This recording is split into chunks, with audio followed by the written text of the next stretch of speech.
Pourquoi mes parents ne se sont pas dépistés et ils m'ont laissé naître?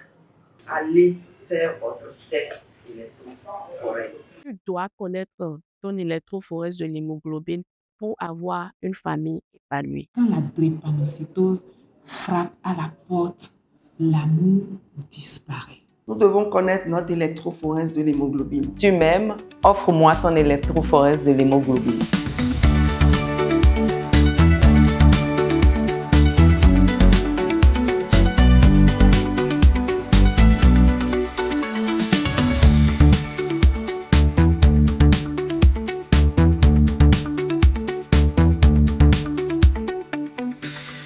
Chaque année, au Bénin, des enfants naissent avec une maladie que rien dans l'amour de leurs parents ne laissait présager. Son nom, la drépanocytose. Pour comprendre la maladie, il faut d'abord comprendre le sang. La drépanocytose est une maladie héréditaire de l'hémoglobine qui est la protéine principale du globule rouge qui transporte l'oxygène à tous les organes du corps humain. C'est une maladie du sang qui affecte une protéine contenue dans le globule rouge et que nous appelons l'hémoglobine. L'hémoglobine, c'est un constituant du globule rouge qui est chargé de transporter l'oxygène. La drépanocytose est due à la présence dans les globules rouges d'une hémoglobine anormale appelée hémoglobine S avec une absence d'hémoglobine normale appelée hémoglobine A. Normalement, les globules rouges, pour circuler librement dans les vaisseaux et apporter de l'oxygène aux différents organes de notre corps, ont une forme ronde et sont souples.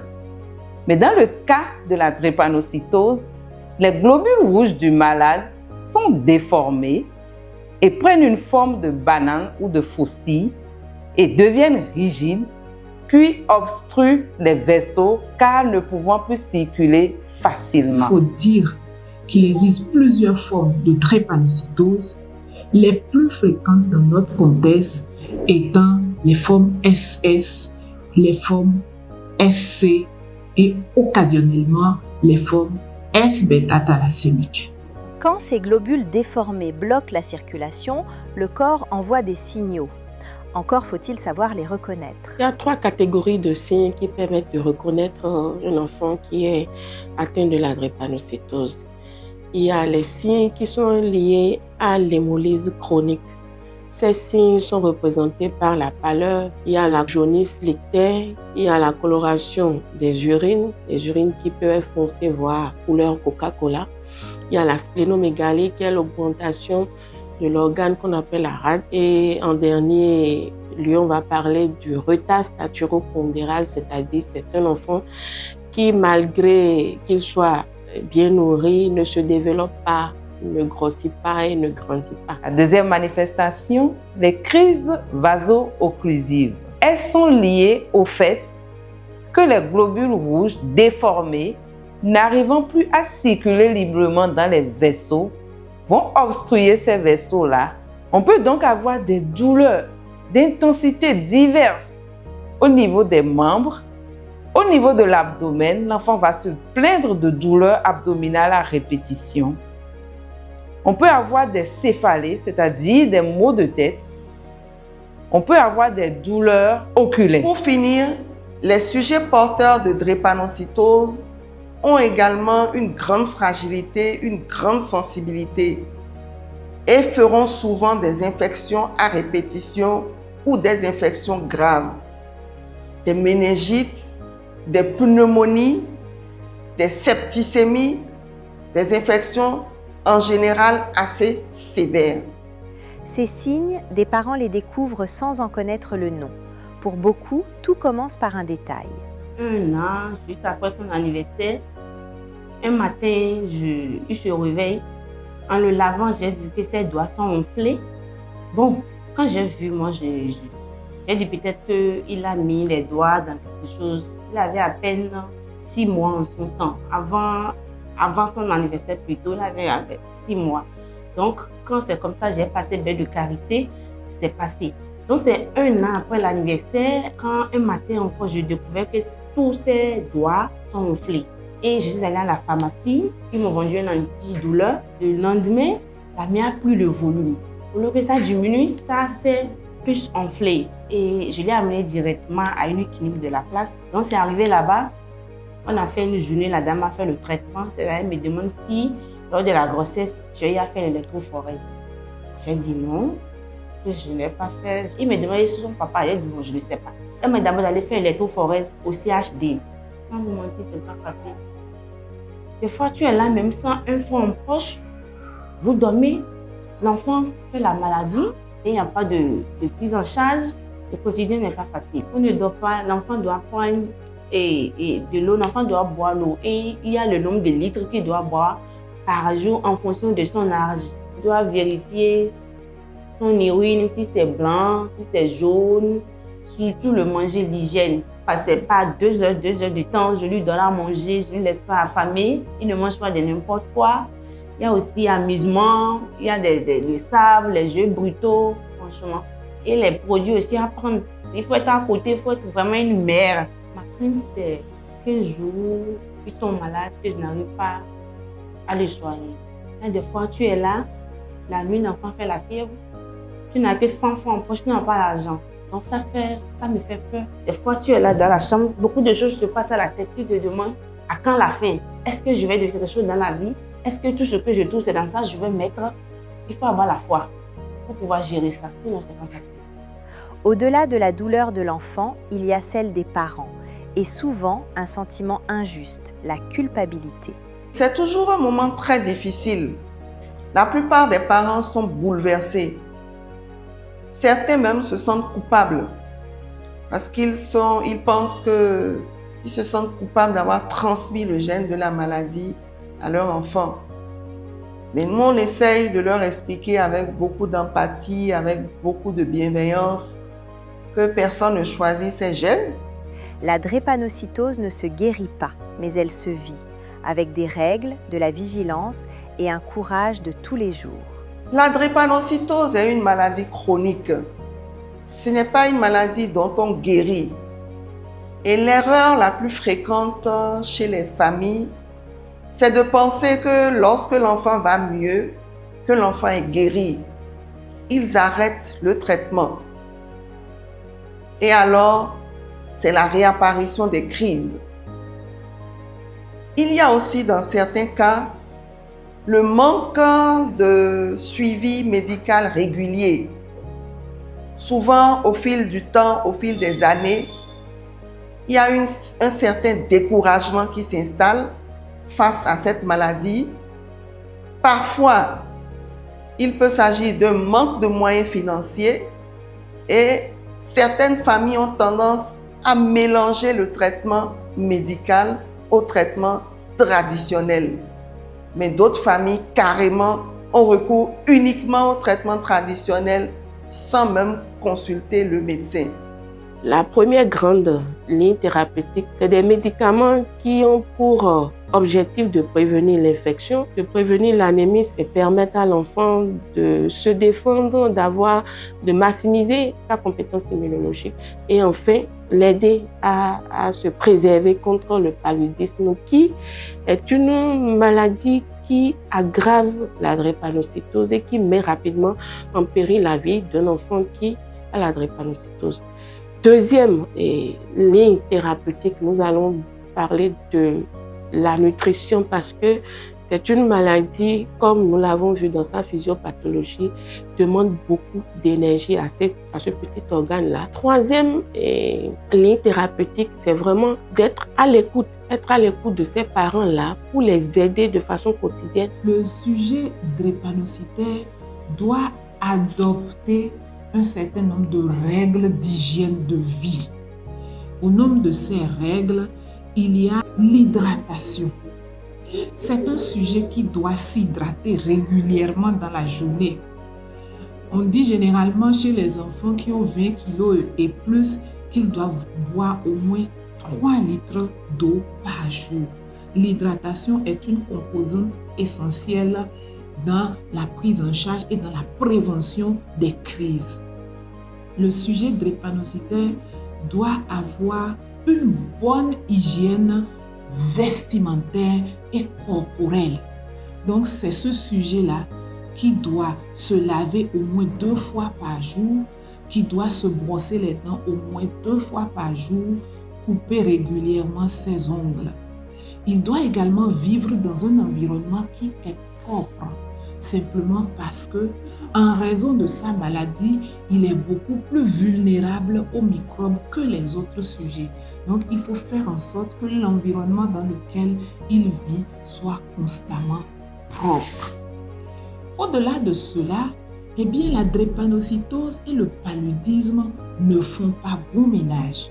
À partir de ce moment-là, eh bien, il faut que le sujet atteint de drépanocytose vive dans un environnement où il soit en contact le moins possible avec les moustiques.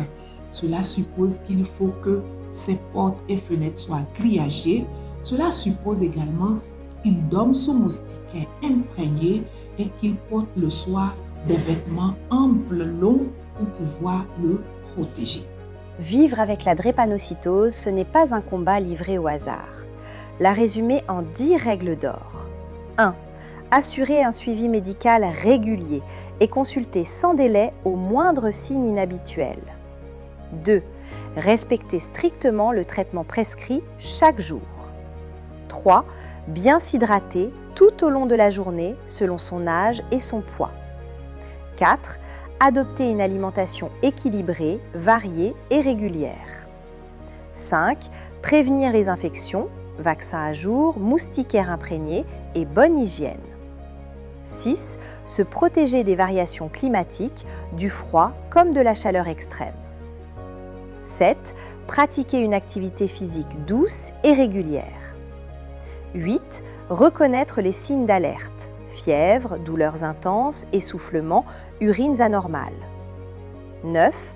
Préserver son équilibre mental, garder espoir, se reposer et ne pas se fier aux rumeurs. 10. Faire des choix responsables, un kit d'urgence à la maison, demander de l'aide et protéger son avenir. 10 règles, une promesse.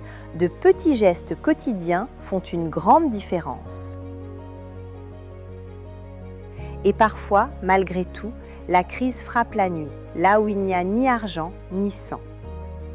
Je me suis dit que j'ai commis une erreur. Et je ne veux pas que la nouvelle génération d'aujourd'hui commette la même erreur que moi j'ai commise. C'est ça qui m'a poussé à m'engager dans cette lutte. En tant que parent d'enfants souffrant de la drépanocytose, je rencontre beaucoup de défis. Par exemple, ça arrive des fois où les enfants ont la crise et puis je n'ai pas les moyens pour les supporter. Une qui était malade et je la traitais. Dans la même semaine, il y a le plus petit qui a commencé aussitôt. Et les deux, je les ai amenés au centre et je vous jure que ce jour-là, vraiment, je ne m'attendais pas du tout à ça. Et quand je les ai amenés à l'hôpital, on me dit, mais madame, vous dormez. Vous étiez où jusqu'à ce niveau-là? Votre enfant est à 0,5 de taux. L'enfant avec qui on me disait ça, l'enfant il parlait très bien. Je suis allée à la banque de sang, on me dit qu'il n'y a pas le sang. Ils m'ont donné une poche pour sauver celui qui était dans le cas grave. Et c'est après, le soir, qu'on a pu trouver la seconde poche pour la deuxième personne. C'est bon pour moi. Parce que les enfants de drépanocytose, la pluie ne les tape pas. Pour moi, après la sortie du collège, il y avait une forte pluie. Et je devais, j'attends que la pluie cesse avant d'aller le chercher. Et il s'est précipité pour rentrer. Alors, sur le pavé, dans l'avant, il y a un peu de pluie. J'arrive là, on n'a pas dormi. J'ai fait 3 jours à la maison, ça n'a pas été facile. Et arrivé au centre, vraiment, c'est pas de la maison. Quand la crise commence là, et tu n'as pas les moyens sur le champ, vraiment, ça autorise d'autres soucis. Ce qui nous permet de garder le calme et de rester toujours motivés, c'est le courage de nos patients eux-mêmes. C'est leur courage. Elle nous apprend tous les jours, en pédiatrie du moins, que la résilience n'a pas d'âge, qu'elle n'a pas d'âge. Nous avons nos tout petits patients qui supportent des douleurs, des fois des douleurs terribles, que même des adultes auraient du mal à tolérer. Et malgré ça, dès qu'ils se sentent mieux, ils retrouvent le sourire, ils retrouvent leurs projets, ils retrouvent leurs rêves, ils jouent, ils aiment la vie. Et ça, c'est une grande leçon. Et puis il y a celles qui, chaque jour, prouvent que la drépanocytose ne dicte pas un destin. Maman Jean Divin, elle-même drépanocytaire, a réorganisé toute sa vie autour de son enfant, porteur comme elle de la forme la plus sévère. Le résultat de ce combat de tous les instants, à 10 ans, il n'a jamais connu une seule crise. Drépano-SC, mère de Jean Divin, 10 ans, Drépano-SC. J'étais en crise quand je l'ai mis au monde. Et automatiquement, ils l'ont pris en charge au centre Drépano, au CHU de Cotonou.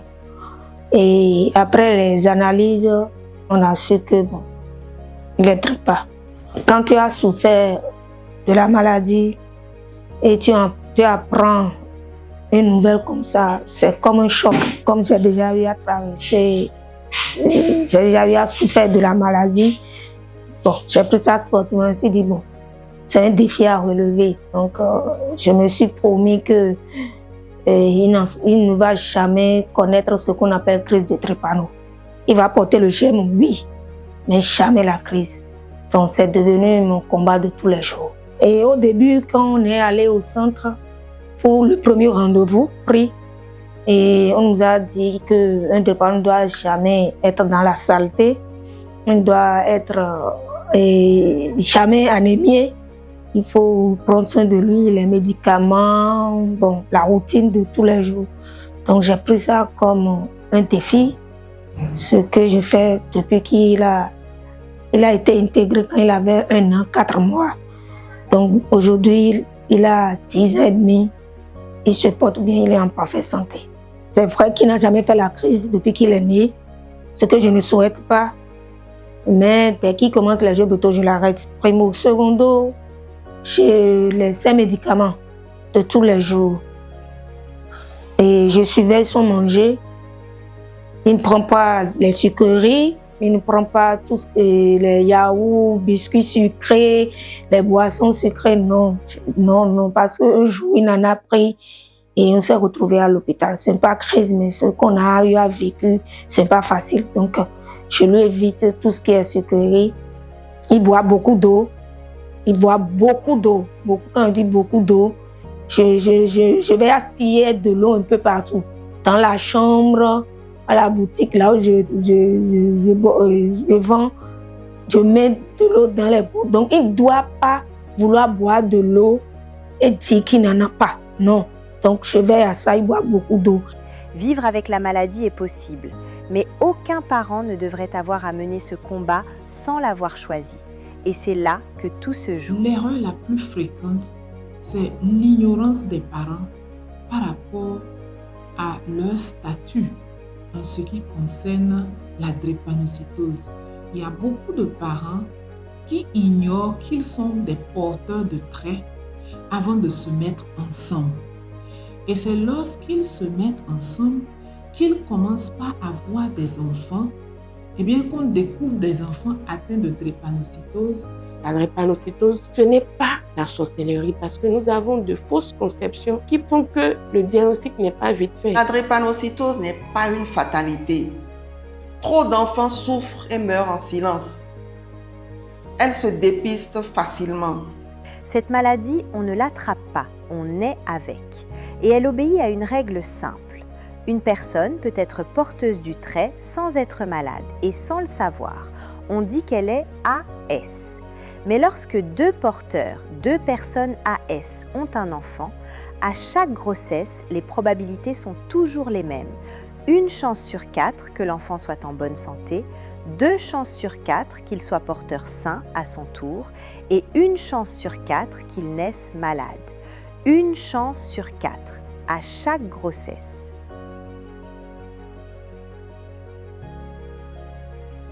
C'est très important de connaître très tôt son statut hémoglobinique. Il faudrait que les jeunes gens puissent se faire dépister et qu'ils puissent choisir de façon responsable leur partenaire pour qu'il n'y ait pas de descendance ayant la drépanocytose. La deuxième raison, c'est que deux personnes sont déjà ensemble, sont unies et commencent à avoir une descendance, c'est soit au niveau du bilan prénuptial que les deux partenaires découvrent qu'ils sont atteints de la drépanocytose.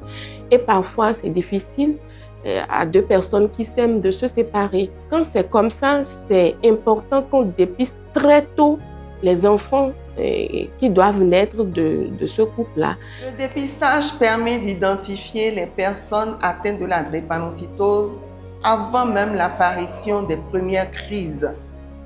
Et ceci, c'est très important parce que cela nous permet de mettre en place une prise en charge de façon précoce. Et ça permet d'éviter les complications graves, des complications qui peuvent être parfois mortelles. La prise en charge proposée aux drépanocytaires permet de réduire considérablement la survenue des complications aiguës et chroniques. Parce que connaître son statut, c'est pouvoir faire des choix. Donc, c'est pouvoir faire un choix éclairé. C'est aussi pouvoir protéger ses futurs enfants. Quand mon père est arrivé, ça a interpellé beaucoup d'entre eux, de nombreuses. Il y a même une qui était assez en son temps et son partenaire était AS, où ils ont dit, même fait la dot. C'est quand elle a vu la situation de mon garçon, je me rappelle très bien, et elle a quitté cette relation. Moi, aujourd'hui, avec mes enfants, j'ai bien que des filles, un seul garçon. Eux-mêmes, ceux qui sont en train de subir aujourd'hui, les poussent à dire on est déjà des enfants porteurs du trait. Donc, c'est slogan AA pour rien. Souvenez-vous, deux porteurs qui s'ignorent, c'est 1 chance sur 4 à chaque grossesse qu'un enfant naisse malade. Connaître son statut, ce n'est pas renoncer à aimer, c'est aimer en connaissance de cause.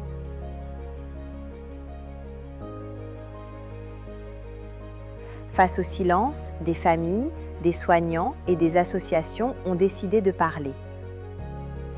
La lutte contre la drépanocytose est un cri de cœur à la fois personnel et collectif parce que j'ai été touchée directement par cette affection. Mon enfant était suivi et au centre, je voyais le désarroi des parents, le désarroi de chacun de nous, je dirais, face à la souffrance, face, comme on dit, à l'indifférence, de pouvoir réagir, de pouvoir calmer la douleur. Et vu que nous avons eu la chance d'être suivis et d'apprendre un certain nombre d'actions pour prendre en charge nos enfants, on s'est dit avec d'autres femmes, mais pourquoi ne pas se mettre ensemble pour aider?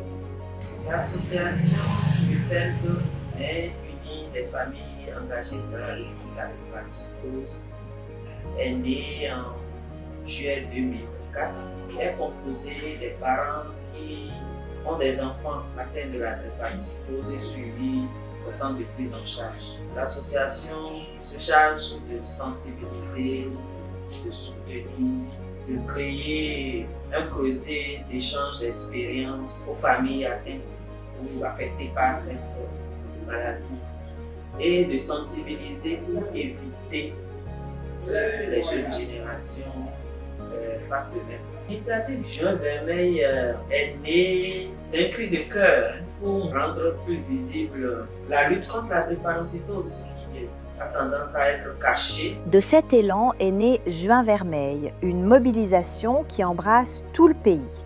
Chaque année, la marche se déploie simultanément dans les 12 départements du Bénin. Des milliers de personnes qui descendent dans la rue pour briser le silence autour de la maladie. Une mobilisation à laquelle le ministre de la Santé lui-même s'est joint, marchant aux côtés des populations pour porter le même message. Et la mobilisation ne s'arrête pas à la marche. Partout, un dépistage national gratuit est proposé pour permettre à chacun de connaître son statut, porteur sain, drépanocytaire ou non concerné.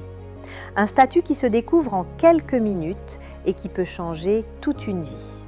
L'association de lutte contre la drépanocytose, dit ASOLUT Bénin, est une organisation créée en 2018 par des jeunes soucieux de participer à l'éradication de la drépanocytose au Bénin. Aujourd'hui, au-delà d'une simple campagne, Juin Vermeil représente la force, l'engagement, la solidarité de plusieurs acteurs étatiques et non étatiques, et surtout des associations de personnes portant la drépanocytose à œuvrer pour un changement crucial dans notre société où une maladie est décrétée priorité de santé publique qui sévit et continue de sévir parce que les gens sont sous-informés ou il n'y a pas une lumière adéquate qui est faite sur cette maladie pour l'éradiquer. Durant le mois de juin, nous menons plusieurs activités à fort impact. Nous faisons de la sensibilisation de masse. Nous impactons à travers l'initiation des dépistages de l'électrophorèse pour savoir si on est porteur sain, si on est drépanocytaire ou non. Face à un fardeau de cette ampleur, la réponse ne pouvait rester individuelle. À côté des familles et des associations, des partenaires de premier plan se sont engagés. La Fondation Claudine Talon accompagne ainsi l'État dans un projet majeur, un centre national intégré pensé pour réunir en un même lieu la prise en charge, le suivi et la recherche. En soutenant aussi la transfusion sanguine et l'accès aux soins, elle aide à transformer l'espoir des patients en prise en charge concrète. La drépanocytose n'est pas une fatalité, elle se dépiste. Et tout commence par un geste simple, connaître son statut. Le message doit être porté aux jeunes, les jeunes de nos lycées, les jeunes de nos universités, les jeunes de nos centres d'apprentissage. Ils doivent se faire dépister.